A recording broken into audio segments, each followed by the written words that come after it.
Selamat malam teman-teman. Warahmatullahi wabarakatuh. Waalaikumsalam warahmatullahi wabarakatuh. Waalaikumsalam. Yang terhormat Tim Manajemen Pemuda Bakti Banua, yang terhormat Koordinator Umum Pemuda Bakti Banua kepada Kak Marhusin, yang terhormat Koordinator Wilayah Banjarmasin dan Barito Kuala Kak Pajar, yang terhormat Koordinator Wilayah Tapin Kak Mas Diana, yang terhormat administrasi kepada Kak Syarifeh, yang saya cintai kepada teman-teman semuanya. Terima kasih sudah mempercayai saya menjadi moderator pada malam hari ini di wilayah Kabupaten Banjarmasin, daerah Basirih. Terima kasih juga kepada teman-teman semua yang sudah meluangkan waktunya pada malam hari ini. Nah, sebelum itu saya ada pantun. Buah cempedak, burung kenari. Buah manggis di kucup papuyu. Iya. Perkenalkan, nama saya Muhammad Junaidi, yang manis, imut, dan lucu. Oh, bisa benar. Yang menjadi pemateri, baik, pada malam hari ini sebelum kita mulai presentasi, saya akan menyampaikan jalannya diskusi. Yang pertama, sesi penyampaian materi. Yang kedua, sesi bertanya. Yang ketiga, sesi menjawab dan closing diskusi. Yang menjadi pemateri kita malam hari ini dari wilayah Kabupaten Barito Kuala, Banjarmasin kepada tim Basirih, leader atau pematerinya. Kepada Maulita Permatasari, dipersilahkan. Ya, baik. Terima kasih kepada kakak moderator atas kesempatannya. Di sini kami dari tim Basirih, Kak Maulida yang share screen-nya.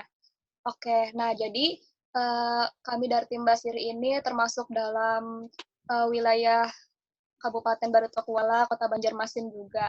Nah, satu-satunya untuk wilayah Kota Banjarmasin. Oke.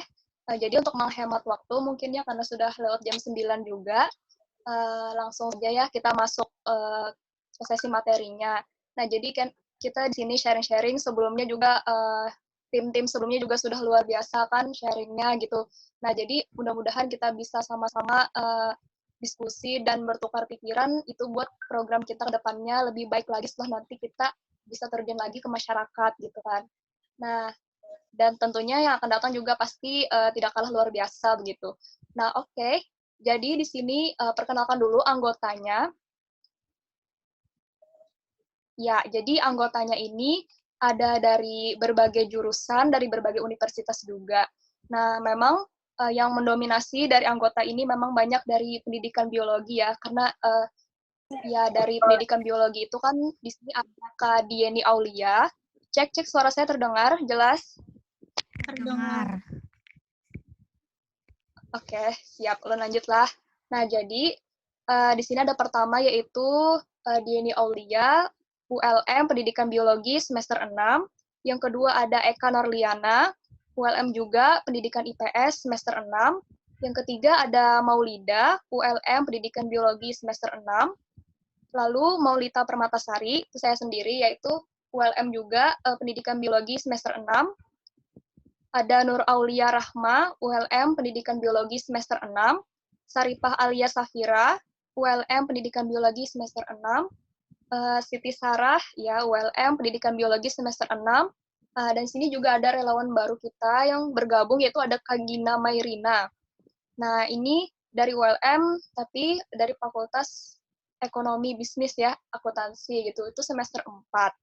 Nah, kemudian ada Kak Heriadi Gunawan, itu pendidikan ekonomi semester 8, ULM juga, dan yang laki-lakinya lagi ada M. Ibnu Haikal Al-Jabbar, UIN Antasari, jurusan Hukum Tata Negara semester 6. Terus ada Nita Anissa, ULM dari FISIP, Ilmu Pemerintahan semester 6. Ada Rahmiyati Depi, ULM Farmasi semester 6.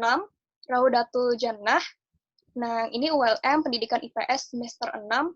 Dan yang terakhir itu Karaudatul Jannah juga. Nah, jadi tapi bedanya Karaudatul Jannah yang pertama itu biasa dipanggil KRJ ya, termasuk relawan baru juga. Nah, itu kalau yang kedua ini Kak Jannah biasa kami manggilnya. Nah, itu dari UIN Antasari, Tadris Kimia semester 6. Oke, boleh lanjut.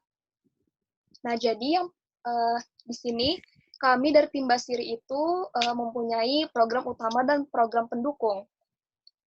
Adapun yang berjalan selama ini yaitu lebih ke program pendukungnya, yaitu ada pendampingan TPA. Nah, jadi untuk kedepannya rencananya yaitu akan ada juga program utama dan tambahan program pendukung lainnya, yaitu ada pelatihan Hapsi, dan untuk program utama di sini bisa kawan-kawan lihat ya. Jadi untuk program utamanya itu ialah program kreativitas sampah plastik.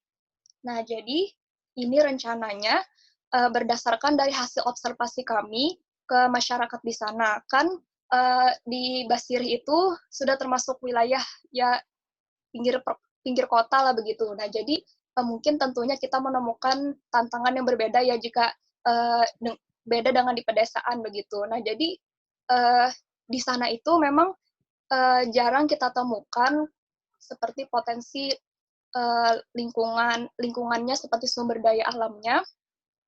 Nah, itu sudah karena wilayah-wilayah di sana kan sudah padat rumah penduduk dan lain sebagainya.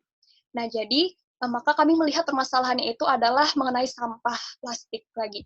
Nah, jadi juga kan ada kan di kota itu pasti punya TPA kan, tempat pembuangan akhir. Nah, tempat pembuangan akhir itu dari berita itu kan katanya sudah bertonton per harinya gitu loh sampah dihasilkan. Nah, jadi bagaimana nih kita dari relawan itu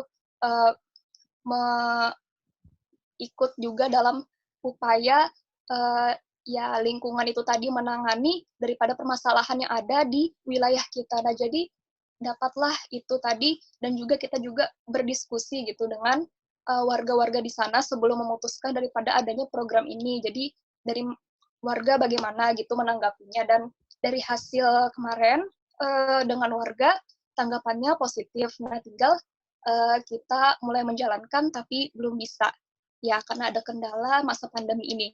Nah, jadi rencananya itu untuk waktu pelaksanaannya itu adalah 2 kali dalam sebulan, tiap hari Minggu, karena tiap hari Minggu itulah orang tuanya lebih banyak waktu luang, karena di sana itu mayoritas pekerjaannya warganya itu adalah buruh kayu galam, buruh pengupas udang, ada juga macam-macam profesi, pedagang juga ada. Nah, jadi tapi sore-sore itu biasanya ibu-ibunya banyak yang menganggur gitu, kayak duduk-duduk aja, ngobrol-ngobrol dengan tetangga aja gitu. Nah itulah celah dari waktu luang itu bisa kita isilah dengan kegiatan-kegiatan yang positif ini, dengan adanya program kreativitas sampah plastik. Oke. Nah, itulah gambaran untuk program kreativitas sampah plastiknya. Untuk selanjutnya akan disampaikan oleh teman saya selanjutnya, yaitu Nur Aulia Rahmah. Ada? Nur Aulia Rahmah, mohon maaf. Ada? Ya, ada. Siap, silahkan. Ya. Oke, baik. Di sini saya ingin melanjutkan bahasan dari tim Basiri, di mana yaitu selanjutnya itu ada kendala. Jadi kendala saat ini mungkin bisa kita ketahui yaitu adanya pandemi ini yang menghambat kita untuk kunjungan. Namun selain itu juga tinggal pengumpulan bahan bakunya juga. Di sana kami sebelumnya kunjungan terakhir pada saat itu sudah kami berikan arahan pada warganya yang ada di sana kalau untuk mengumpulkan bahan baku. Jadi karena ada pandemi ini, jadi kami belum sempat ke sana lagi, jadi belum tahu apakah sudah terkumpul atau belum. Kemudian yang kedua, peserta pelatihan belum terdata secara pasti. Jadi sebelum itu pas sosialisasi di sana sudah semalam sudah ada 10 sampai 15 orang yang berhadir. Namun yang seperti yang terlihat yang peminatnya itu sepertinya hanya kurang lebih dari 10 orang saja. Sisanya banyak yang sudah ada pekerjaan lain dan lain sebagainya. Jadi itu kendalanya dulu untuk saat ini. Kemudian lanjut.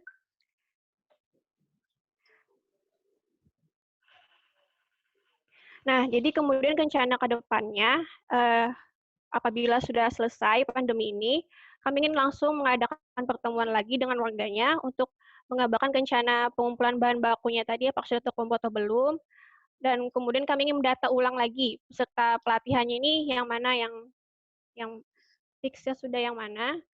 Jadi selanjutnya nanti apabila sudah sudah terkumpul bahannya, terkumpul pesertanya juga dan timnya sudah siap, nanti kami ingin langsung menjalankan pelatihan perdana kami di sana. Nanti kemudian selanjutnya setelah sudah jadi, kami ingin langsung meluncurkan produknya di pasar, langsung kami jual, tapi dalam sedikit dulu, membuatnya hanya sedikit dulu.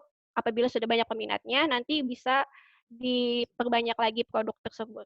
Mungkin sekian dari saya, akan dilanjutkan oleh pemateri selanjutnya.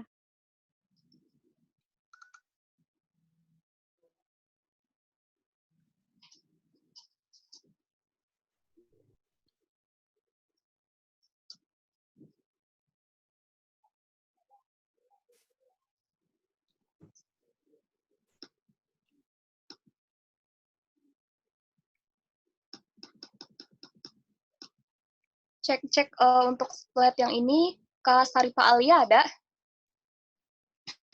Ada. Iya, silakan Kak. Nah, jadi waktu dan tempat pelaksanaan untuk TPA yaitu dalam seminggu itu tiga kali pertemuan, yaitu pada kali pertemuan dilakukan kegiatannya dari jam 2 sampai jam 5 sore. Dengan jumlah peserta anak-anaknya itu kurang lebih dari 25 orang.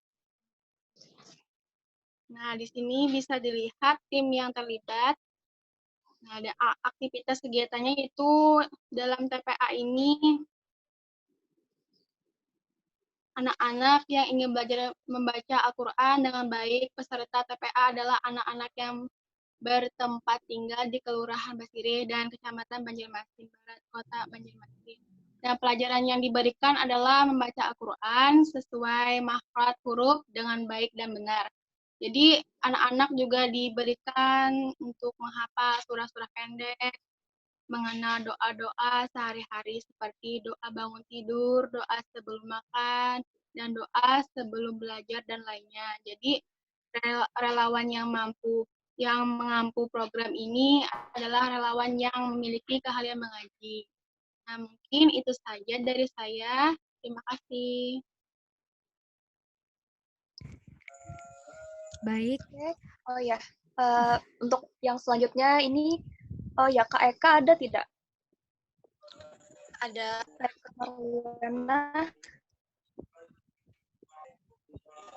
Ya, ada. Ada? Ada. Ya, ya. Oh ya, itu slide-nya sebelumnya. Slide-nya. Nah, ini adalah foto kegiatan TPA Baitul Musalin. Kegiatan pelajaran indoor dan outdoor-nya itu seperti kegiatan ziarah makam Habib Basiri, ada kegiatan pesantren kilat yang kita adakan pada tahun 2019, Ramadan 2019. Ada kegiatan kunjungan juga ke makam. Selain makam Habib Basiri, kita juga mengadakan kunjungan ke makam Sultan Suryansah. Itu ada kegiatan pembelajaran di luar. Selanjutnya akan dijelaskan oleh Kak Maulida. Baik. Apakah suara saya terdengar? Iya, terdengar. Baik. Selanjutnya saya akan Baik. Di sini saya akan melanjutkan pemaparan mengenai program pendukung, yaitu pendampingan TPA. Nah, di sini saya akan menjelaskan mengenai kendalanya, yaitu yang pertama, berkurangnya jumlah peserta didik. Nah, setelah itu yang kedua, kurang tertatanya administratif atau data peserta didik belum diperbaharui, iuran sudah lama tersendat. Nah, jadi beberapa jadi ding. Nah, ya. Salah satu kendala. Mohon maaf. Sudah. Nggih. Nah, jadi lu lanjutkanlah. Yang ketiga, masih kurang masih kurang terawatnya alat kebersihan TPA, kadang ada yang rusak, bahkan ada yang hilang. Selanjutnya yang keempat, ada kurikulum pembelajaran belum terstruktur. Selanjutnya apa ya? Selanjutnya rencana ke depannya, yang pertama ada open recruitment peserta didik baru, yang kedua ada sosialisasi program pendampingan TPA ke masyarakat, yang ketiga pembaharuan metode pembelajaran, yang keempat ada mengikuti pelatihan metode tilawati untuk relawan pengajar, yaitu untuk metode pembelajaran mengaji. Nah, sebelumnya kan metode pembelajaran TPA ini kan merupakan jadi kan metode pembelajaran di TPA ini kan merupakan metode IKRA. Nah, jadi akan kami inovasikan menjadi metode tilawati. Nah, mungkin begitu kiranya. Selanjutnya akan disampaikan oleh kakak-kakak yang lain. Terima kasih. Iya, terima kasih kembali Kak Maulida. Ya, untuk yang penyampaian selanjutnya itu dipersilakan kepada Kak Jannah, ada.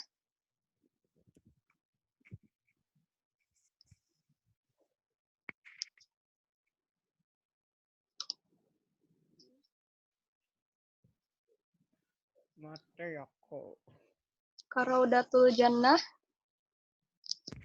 belum masuk nih sepertinya ya. Ya sudah, untuk yang ini saya lanjutkan ya. Nah, jadi selanjutnya itu untuk program pendukung ada tambahan yaitu pelatihan Habsyi. Nah, jadi waktu dan tempat kegiatan pelaksanaannya rencananya tuh setiap Jumat bisa 2-3 kali dalam sebulan karena kan selang-seling juga dengan kegiatan TPA-nya. Jumlah pesertanya itu sebenarnya ya dari anak-anak TPA juga kurang lebih 25 orang. Nah, tim yang terlibat itu dari tim relawan Basirih dan juga rencananya mengajak dari tim pengembangan. Nah, untuk aktivitas kegiatan, nah jadi pelatihan Habsyi ini itu kegiatan untuk menumbuh kembangkan minat dan bakat anak-anak itu dalam melantunkan syair-syair sholawat dan memainkan tarbang. Nah, jadi ini muncul adanya ide pelatihan Habsyi ini juga karena dari anak-anaknya itu antusias untuk belajar Habsyi begitu. Karena di musola tempat kami belajar TPA itu juga di sana itu ada gendang. Nah, tapi gendangnya itu udah rusak gitu. Nah, jadi tapi mereka itu masih suka aja memainkannya itu kadang. Nah, jadi mereka tuh Kak kapan gitu bisa ada belajar Habsyi Kak aja. Nah, dari situlah karena anak-anak juga minatnya begitu kuat, maka kami tuluskanlah dengan adanya insya Allah nanti pelatihan Habsyi. Mereka pun sudah sering-sering juga nanya, Kak, kapan kita latihan gitu. Nah, mudah-mudahan pandemi ini segera berlalu ya, jadi bisa segera program kita terjalankan lagi dengan normal dan bagaimana mestinya, sebagian ini rencanakan. Nah, jadi untuk yang mengampu program ini itu ada relawan yang tadi memiliki keahlian dalam Habsyi. Nah, jadi beberapa relawan kan yang ada punya kemampuan di Habsyi, silakan itu untuk melatih anak-anaknya. Nah, lanjut.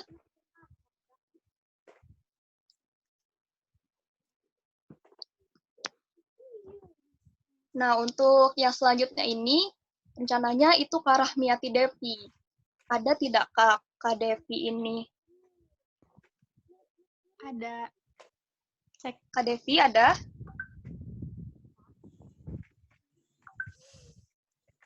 Ada Kamal. Kedengaran lah. Silahkan Kak Devi, lanjutkan. Jadi kendalanya ini yang pertama kegiatan belum dapat terlaksana karena yang kita ketahui masih dalam situasi pandemi kan. Padahal baru aja kemarin tuh beli rebananya gitu. Terus ada info sekolah dirumahkan jadi ya belum dapat terlaksana. Kemudian peserta didiknya belum terdata. Terus rencana ke depannya itu akan mengadakan sosialisasi pelatihan Habsyi kepada masyarakat sekitar, bekerja sama dengan tim pengembangan untuk melatih anak-anak, dan mendata ulang peserta pelatihan Habsyi. Mungkin itu saja, Kamal. Oke, terima kasih Kak Devi. Nah, demikianlah itu tadi pemaparan tentang program kami dari tim Basirih. Ya, Terima kasih atas perhatiannya. Saya kembalikan kepada moderator.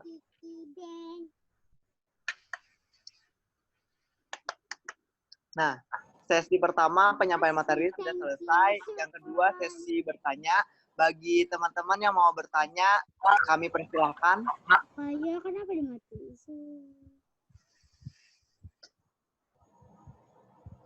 Adakah teman-teman yang mau bertanya?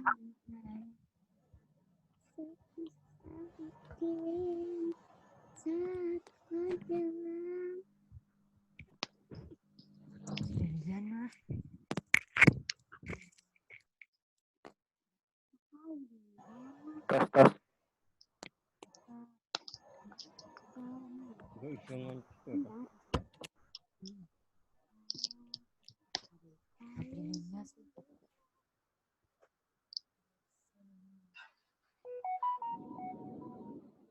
Ucap.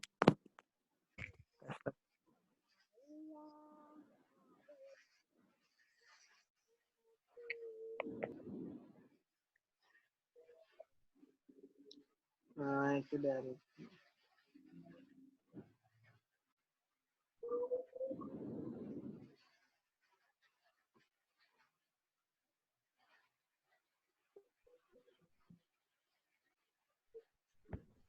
Nah, itu ada dari Nikmah, dari tim Antaraya, izin bertanya. Bertanya apa, Kak?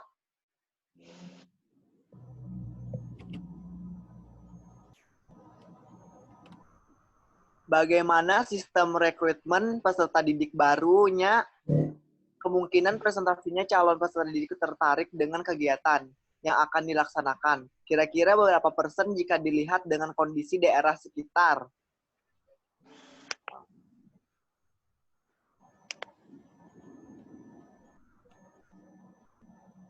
Kepada Kak Maulita Notasari bisa dijawab.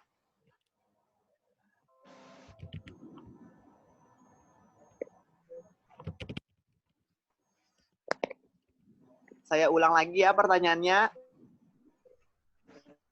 Bagaimana sistem rekrutmen peserta didik barunya? Kak, kemungkinan presentasi calon peserta didik tertarik dengan kegiatan yang akan dilaksanakan.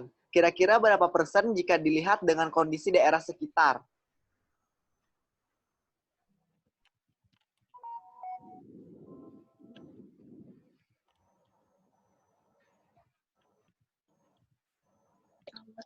Oke, untuk pertanyaan Kak Nikmah tadi, insya Allah sudah bisa ditangkap. Jadi nanti bisa ya kawan-kawan kalau ingin menambahkan. Nah tadi pertanyaan kan tentang bagaimana sistem open recruitment-nya nih, karena kan kendalanya juga tadi tuh peserta didiknya jadi menurun gitu, berkurang. Nah ya itu mungkin kedepannya itu akan lebih kami sosialisasikan lagi, kan rencana kedepannya mau ada sosialisasi lagi dengan warga, terutama dari orang tua ya kan yang punya anak-anak gitu kan. Nah jadi sebenarnya di dekat di musola kami pun mungkin berjarak sekitar 500 meter atau lebih lah ada juga TPA tuh. Nah jadi di sini kan kita memfasilitasi pembelajaran mengaji gitu dengan sebenarnya ini gratis. Nah, tapi kami adakan juga iuran itu juga sebenarnya bertujuan untuk pemeliharaan musolanya juga kan, tempat belajar begitu. Nah, mungkin untuk sistem rekrutmennya kita bisa jelaskan lagi, sosialisasikan lagi, bahwa di kegiatan pembelajaran TPA itu kita akan memperbaharui daripada metode pembelajarannya itu tadi. Nah, jadi kalau biasanya kan, kalau di TPA itu umum ya, kalau umumnya itu metodenya ikro. Biasanya anak-anaknya itu mengaji satu persatu begitu, didampingi oleh gurunya. Nah, jadi bagaimana supaya metode belajarnya itu lebih mengasyikkan lagi dalam mengaji begitu loh, dan lebih memperhatikan ke makhraj hurufnya gitu. Jadi mereka sudah dikenalkan sejak anak-anak. Nah, jadi itulah nanti untuk bahan promosinya begitu loh. Nah, makanya itu kami dari relawan pun berusaha nanti untuk mengupgrade diri dengan ikut latihan juga metode tilawati ini, termasuk metode sebelumnya itu dari ulun, dan Kak Maulida itu ikut juga belajar di Masjid Sabilal, itu ada angkatan muda kan, mengadakan pelatihan metode tilawati untuk remaja mengaji. Nah, jadi kami terinspirasi begitu untuk membawakan juga ke TPA kami ini, karena kami merasakan metodenya itu mengaji, tapi sambil kayak ada lagu-lagu, nada-nadanya begitu. Nah, kan pasti mereka ya harapannya lebih semangat gitu belajar mengajinya. Itu. Kemudian juga kita juga ada variasi-variasi kegiatan, misalnya seperti keterampilan, mungkin kita ada juga suatu waktu itu ada refreshing. Nah, tapi ya tentunya tidak dengan memberatkan orang tuanya kan, jadi itu kesepakatan. Nah, jadi begitu kiranya untuk promosinya. Lagi ya. Nah, mungkin itu kalau dari Ulun lah. Kalau dari kawan-kawan yang lain, dari tim Basiri ada yang menambahkan? Oh iya, ada lagi tidak ya? Presentasinya ya? Persentasenya di sana itu sebenarnya banyak anak-anak loh, tapi ya itu menurunnya mungkin apakah mereka sudah belajar di TPA lain, atau mungkin karena masalah mungkin waktunya kesorean kah, atau bagaimana. Mungkin dari kami itu perlu mencari tahu lagi sih sebenarnya gitu loh. Masalah utamanya itu di mana, dan untuk metode tadi kami sudah mengupayakan, nanti tinggal sosialisasi bagaimana lagi respon dari warganya. Dan beberapa hal yang ingin kami benahi lagi lah untuk TPA kami. Misalnya kan, contohnya itu, kan TPA itu kalau sekolah harapannya kan ada semacam sertifikat ya kata kita ya. Kalau misalnya kita menempuh pendidikan di suatu tempat kan biasanya ada tuh akhirnya dapat sertifikat atau apa. Nah, maka dari itu PR-nya adalah kurikulumnya harus lebih terstruktur lah daripada sebelumnya. Bagaimana gitu untuk menerapkan misalnya kalau aja ada sistem per semester lah atau apa. Nah, gitulah pemikirannya, tapi itu belum terrealisasi. Nah, mudah-mudahan ke depannya bisa. Ada lagi dari kakak-kakak yang lain? Nah, itu mungkin jawaban dari Ulun lah.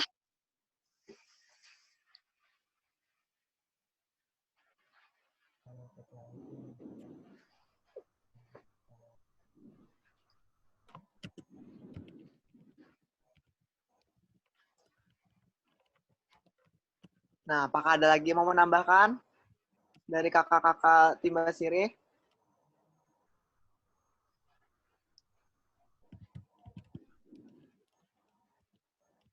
Ya, izin menambahkan, kakak moderator. Ya, dipersilahkan Kak. Terima kasih. Jadi kami sebelumnya juga pernah kayak gitu, mengadakan sosialisasi untuk peserta didik, itu dengan cara menyebarkan pamflet. Nah, kami kemarin tuh pernah buat pamflet, jadi alhamdulillah kemarin tuh ada beberapa peserta didik loh yang mengikuti, yang ikut lagi kayak itu, yang ikut lagi bergabung di pendampingan TPA, tapi kan kendalanya berkurang lagi. Nah, jadi kami ingin sosialisasi lagi seperti itu. Nah, begitu sih. Itu saja tambahannya. Terima kasih.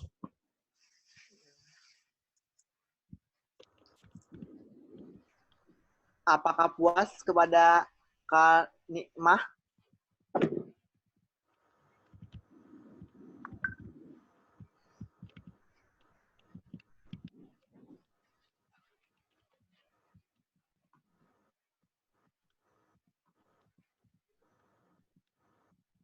Kalau tidak, bisa saya lanjut lagi. Yang pertanyaan berikutnya dari Kak Rizky Novia Herdianti atau Bang Kiki dari lawan desa Bitahan. Tadi sudah dijelaskan kendala dari TPA. Bagaimana dari relawan tim Basiri menyikapi dengan kendala berkurangnya setiap pertemuan peserta didik? Dan apakah mereka diajarkan secara merata dari awal atau dibedakan berdasarkan kemampuan mereka, Kak? Terima kasih. Oke, baik.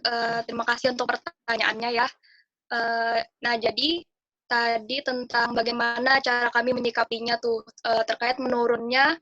Nah, jadi menyikapinya itu tentunya harusnya kita mencari tahu. Nah, mencari tahu mengapa nih jarang hadir lagi gitu. Anak-anaknya kita tanyakan dulu ke teman-temannya. Kenapa katanya ada yang mungkin ke rumah keluarganya, ada yang katanya malas, katanya ada macam-macam. Nah, itulah. Nah, jadi pernah itu waktu on the saat itu pernah sedikit sekalian turun gitu ke TPA dan kami pun memutuskan juga untuk menjemput anak-anaknya pernah itu. Nah, jadi sampai beberapa kali itu mereka mau aja datang. Nah, tapi lama-kelamaan lagi kembali menurun lagi. Nah, dan yang bertahan itu anak-anaknya kebanyakan cowok nih. Ya, anak cewek-ceweknya tuh entah kemana gitu. Nah, itu kami juga kenapa ya gitu. Misalnya kalau anak cowoknya kok lebih semangat dan mungkin mereka menanti juga latihan habsyinya mungkin. Nah, itu kalau anak perempuan ini kan mungkin apakah mereka ini keasikan main atau bagaimana, ya itulah kan biasanya anak perkotaan itu kan macam-macam ya. Nah, jadi tantangan kita gitu loh untuk menyikapinya bagaimana. Nah, itu memang harus pendekatan juga ke orang tuanya sih. Karena kan orang tuanya yang lebih bisa lah apa sih namanya ke anaknya gitu loh, mudah bilangin ke anaknya ini loh anak kita turun. Nah, jadi makanya kami pendekatannya kalau bisa lebih ke orang tuanya. Nah, terus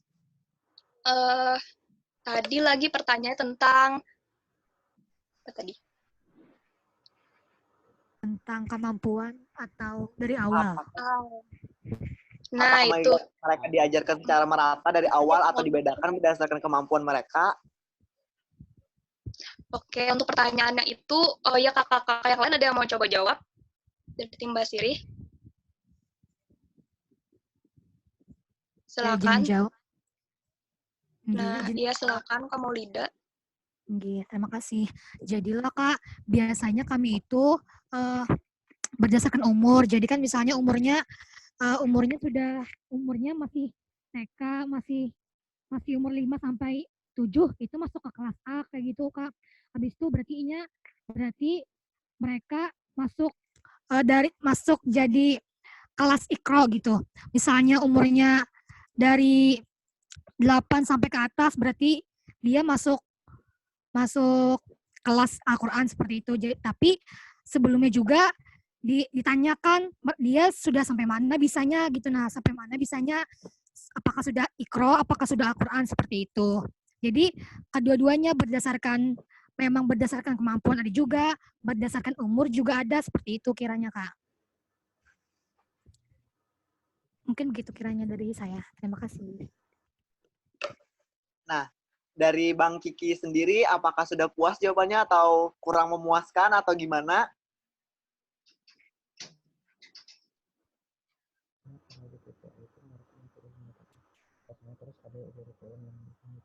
Kalau sudah puas dari jawaban Basiri, saya lanjut pertanyaan berikutnya, yaitu dari Kak Arbandi dari Sungai Lumbah. Tidak adakah rencana ke depannya untuk mengadakan kegiatan keterampilan untuk ibu-ibu desa? Jadi, dipersilakan untuk kepada tim Basiri untuk menjawab. Terima kasih. Ya, terima kasih ya untuk pertanyaannya dari Kak Arbandi. Mungkin Ulun yang lupa menjelaskan. Jadi, ya untuk kegiatan program kreativitas sampah plastik, sasarannya itu memang lebih ke ibu-ibu. Nah, lebih ke ibu-ibu karena yaitu kami menemukan permasalahannya itu kalau sore kan, saya terutama hari Minggu tuh banyak waktu kosong. Nah, jadi mereka tuh lebih bisa ibu-ibunya pada hari Minggu. Nah, ya tuh lupa menjelaskan, itu mohon maaf. Ya, bagus dipertanyakan, jadi jelas. Mungkin itu, Kak. Ya, itu untuk sasarannya ke ibu-ibu.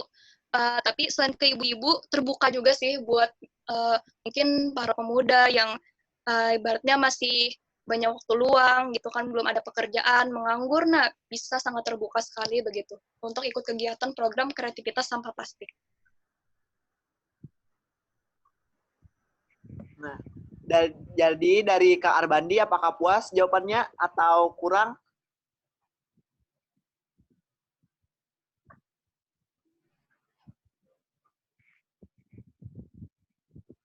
Kalau sudah puas, lanjut ke pertanyaan berikutnya. Dari Desa Sungai Salai Hilir kepada Kak Ilmi bertanya, misalnya kalau di TPA itu menerapkan metode pendekatan personal dulu, terus ada kurikulum yang mendukung di TPA. Jadi bagaimana Kak, misalnya kalau di TPA itu menerapkan metode pendekatan personal dulu, terus ada kurikulum yang mendukung di TPA.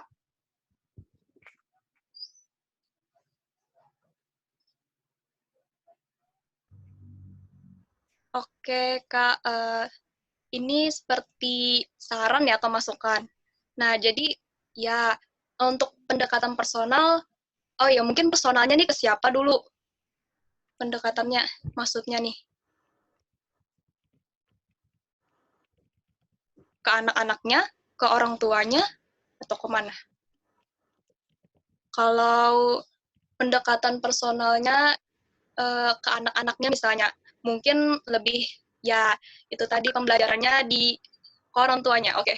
Ke orang tuanya. Nah, jadi kalau ke orang tuanya, ya itu tadi dengan kita mengadakan sosialisasi, dengan kita memperkenalkan bahwa kita itu akan ada metode. Nah, jadi mungkin lebih ke pembenahan kurikulum terlebih dahulu sih ya, kalau yang kami rencanakan begitu. Nah, jadi kan kami mengusulkan sebenarnya merekomendasikan daripada metode yang itu, metode Telawati itu. Nah, jadi perkenalkan ke orang tuanya metodenya seperti ini, belajarnya seperti ini, nanti hasilnya akan insya Allah bagus seperti ini. Nah, jadi seperti itu rencananya.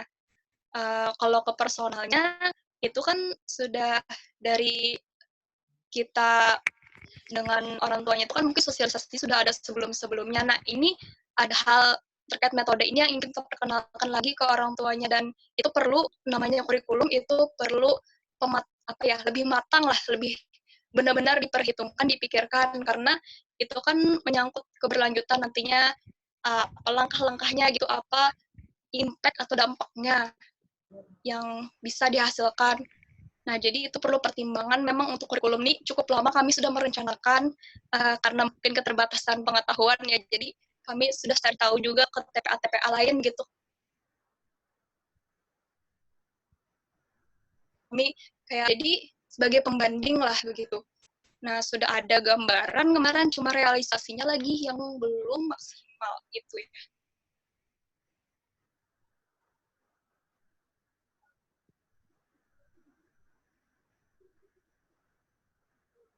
Nah, jadi dari Kak Ilmi, apakah puas dengan jawaban dari Kak Maulita?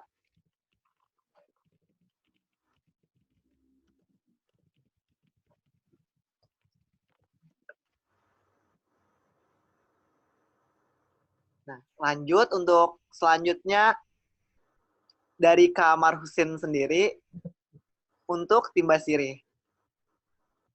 Untuk evaluasi pencapaian pembelajaran santri mengaji, Iqra, dan Al-Quran, apakah masih menerapkan kartu evaluasi pencapaian pembelajaran yang biasanya diisi setiap selesai mengaji? Kepada tim dipersilakan untuk menjawab. Oke, Kak. Oke, untuk pertanyaannya tadi mengenai kartu evaluasi. Kartu evaluasi, oh ya, mungkin kakak-kakak yang lain dulu dipersilakan, ada yang ingin menjawab. Izin menjawab. Nah, ya silahkan. Kak Eka ya? Ya. Jadi Silakan, kami Kak. masih menggunakan kartu evaluasi setelah selesai pembelajaran, setelah selesai mengaji. Gimana? Nah, iya, jawabannya kami masih menggunakan. Nah, jadi kartu evaluasi itu masih digunakan ya. Tapi mungkin ke depannya itu ada rencana kartu evaluasi itu kalau bisa kan ada tuh keterangan misalnya dia ini lancar, tidak lancar, atau apa. Nah, kalau bisa kan itu diperjelas misalnya kurangnya di mana, mungkin makhraj yang mana yang belum pas begitu. Nah, jadi mungkin itu rencananya untuk kartu evaluasi.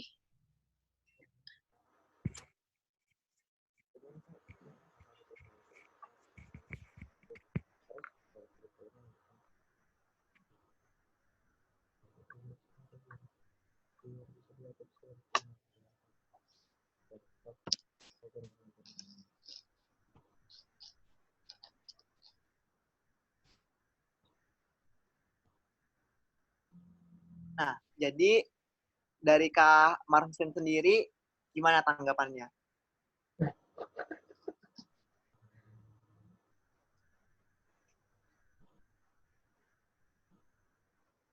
Dijelaskan aja biar bisa diadopsi oleh tim yang menjalankan program rumah belajar atau program pembelajaran lainnya.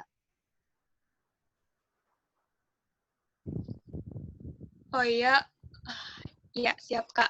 Nah jadi mungkin kakak-kakak yang lain ada yang ingin coba menjelaskan terkait bagaimana evaluasi yang kita terapkan begitu untuk TPA supaya kita sama-sama sharing. Ada? Iya, saya Molita. Ya. Silakan. Jadi untuk evaluasi sendiri untuk yang mengaji, kami kan tadi ada kartu evaluasinya. Jadi apabila dia tidak lancar atau masih terbata-bata, mungkin bisa diulang lagi mengajinya. Kemudian untuk evaluasi tentang materi, kami juga menjalankan evaluasi itu. Jadi setiap beberapa pertemuan kami adakan evaluasi, di mana tentang evaluasi itu berisi soal-soal dan dibedakan juga antara yang tuh kelasnya berdasarkan kelas A dan B tadi yang sudah dijelaskan. Mungkin seperti itu kiranya. Mungkin ada yang ditambahkan lagi dari yang lainnya? Oke, Lia, terima kasih. Oh ya, ada kakak yang lain menambahkan? Izin menambahkan. Ya, silakan. Jadi kami memiliki dua ibaratnya itu dua kartu evaluasi. Yang pertama untuk evaluasi setelah membaca Al-Quran atau Iqra. Yang kedua itu setelah pembelajaran. Nah, dari situ kami bisa melihat bagaimana peserta didik dan sejauh mana peserta didik itu paham tentang Al-Quran, tentang pembelajarannya. Ya, itu saja, Kak. Oke, terima kasih Kak Eka. Mungkin dari Ulun nih sedikit menambahkan juga untuk evaluasi itu memang terkadang nih anak-anaknya misalnya untuk pertemuan pertama dan kedua materinya ada tentang misalnya kisah Nabi atau akhlak misalnya. Nah, jadi terkadang ada anak yang tidak hadir dalam pertemuan itu. Nah, itu menjadi kendala juga bagaimana mereka bisa mengikuti evaluasinya. Nah, jadi terkadang kami itu kepikiran bahwa anak yang mungkin ketertinggalan daripada materi bisa diajari lagi secara khusus gitu untuk dia. Nah, begitu. Kemudian untuk evaluasi itu kan ada semacam tes beberapa kali pertemuan. Nah, itu direkap. Nah, jadi direkap. Nanti kalau sudah direkap bisa berapa kali evaluasi ya dalam sebulan misalnya atau berapa bulan itu nanti dikumpulkan. Nah, jadi tahun lalu itu dari nilai-nilai peserta didik itu kami semacam rankingkan ya. Nah, jadi nanti di situ kita beri penghargaan kepada yang memang berprestasi supaya yang lainnya juga ikut terpacu lah untuk berprestasi. Nah, begitu. Ya, untuk evaluasi seperti itu.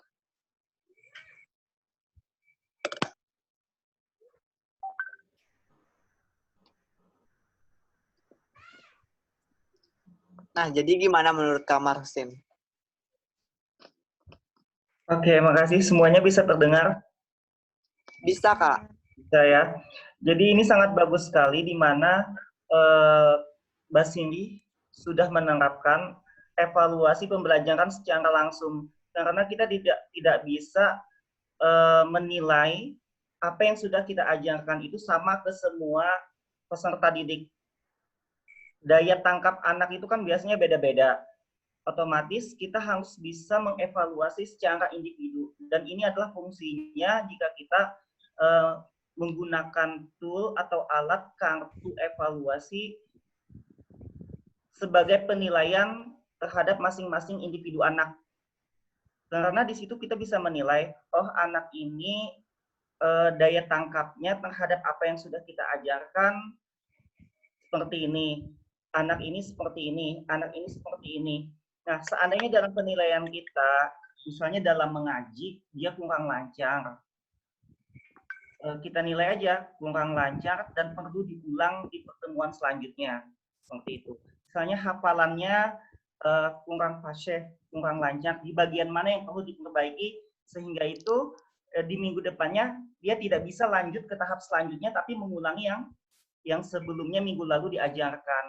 Nah, sebenarnya kartu evaluasi seperti ini juga bisa diterapkan untuk program pembelajaran atau program pendidikan lainnya seperti pelatihan komputer, pelatihan hapsi juga, kemudian rumah belajar, dan program pembelajaran lainnya seperti English Club. Dan ini lebih tepat cara kita mengevaluasi masing-masing individual anak, ya, tidak secara general, sehingga masing-masing itu bisa kita awasi, bisa kita kontrol, bahkan perkembangan bisa kita monitoring secara baik jika kita menggunakan kartu evaluasi. Jika seandainya ada kendala dalam hal memperbanyak kartu, kemudian habis kartu, di mana nih mencetaknya, itu bisa ayo hubungi administrasi kita, tim admin kita di kesekretariatan, nanti dicetakkan, kemudian kalian bisa mengambil pas saat keberangkatan. Ya, untuk tim-tim lainnya juga diharapkan untuk bisa menerapkan sistem seperti ini. Ada yang ditanyakan?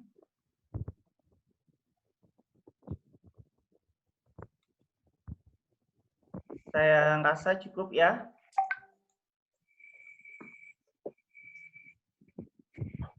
Terima kasih kepada Kak Sen yang memberikan masukannya kepada tim Basirih. Semoga menjadi lebih baik lagi ke depannya. Iya. Jadi ini untuk mempersingkat waktu, sisa 9 menit lagi ya selesai. Jadi apakah ada tanggapan, saran, dan kritik lagi buat teman-teman?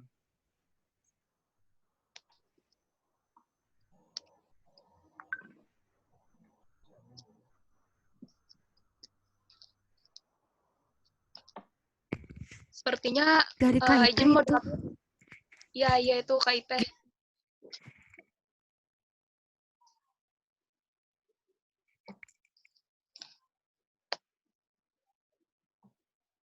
Halo, moderator. Halo? Iya. Iya, sepertinya ada tanggapan tuh di chat dari KIP ya.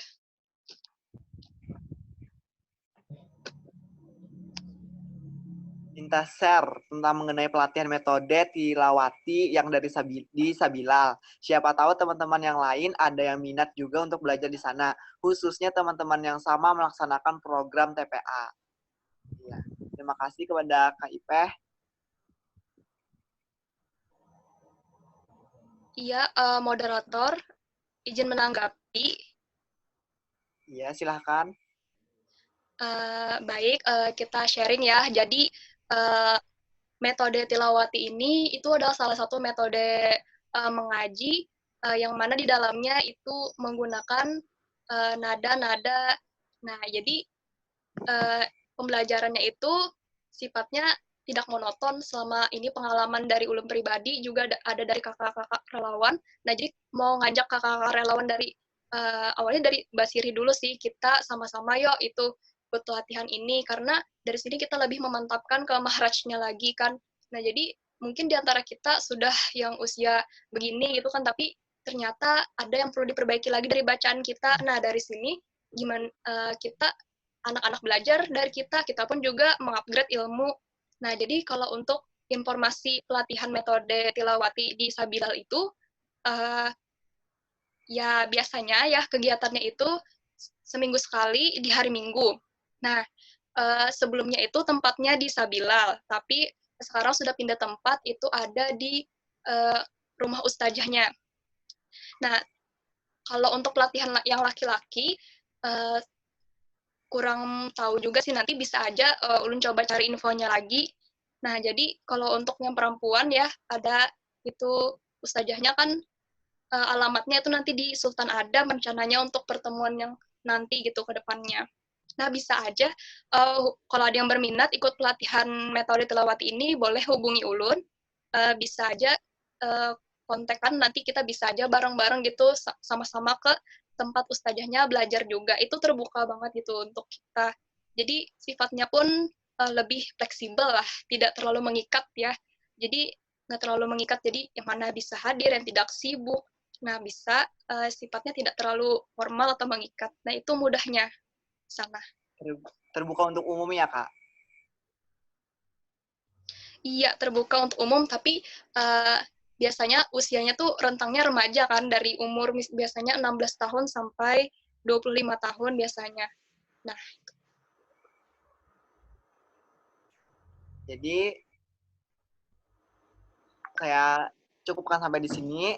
Terima kasih kepada teman-teman yang sudah memberikan masukan, kritik, saran, dan motivasinya kepada tim Basirih. Semoga tim dari desa-desa lain mampu memperbaiki ke depannya juga. Kita sama-sama. Nah, terima kasih kepada Kak Maulita dan teman-teman yang sudah menyampaikan presentasinya dengan baik sekali pada malam hari ini. Salah satunya yang saya dengar tadi adalah bagaimana kita mengelola sampah dengan baik. Sekarang kita ketahui sampah ada di mana-mana. Jadi itu yang salah satu kita perbaiki ke depan. Kesadaran dari sendiri juga. Jadi kita tidak bisa menyuruh orang kalau kita sendiri tidak sadar membuang sampah sembarangan juga. Masya Allah. Saya akhiri kepada... Mantap. Apakah ada lagi sebelum waktunya habis? Sebelum saya mengundurkan diri.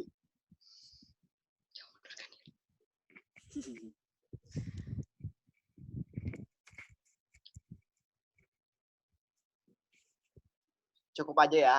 Terima kasih kepada teman-teman semuanya. Mohon maaf kalau ada salah kata, ada salah nama, dan sengaja atau tidak sengaja dari saya mohon maaf pribadi. Saya izin mengundurkan diri jadi moderator malam hari ini. Terima kasih sudah mempercayai saya. Perkenalkan nama lagi saya lagi lah, Muhammad Junaidi dari mewakili Desa Pandahan Kabupaten Tapin. Wabillahi taufiq wal hidayah. Wassalamualaikum warahmatullahi wabarakatuh. See you the next time, guys. Waalaikumsalam warahmatullahi wabarakatuh. Sebelum Waalaikumsalam. keluar bisa foto bersama dulu. Aktifkan layar videonya.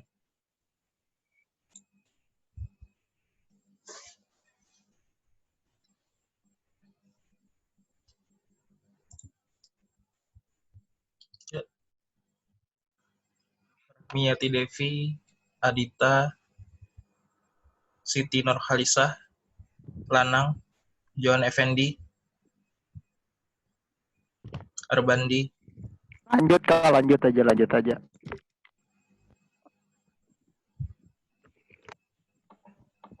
Eko Abifida. Oke, Mas Kiki, mati lampu.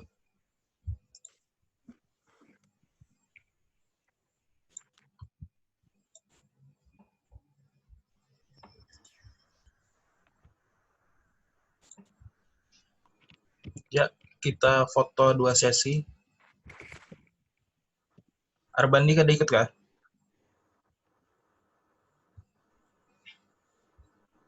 Oke, Johan Effendi.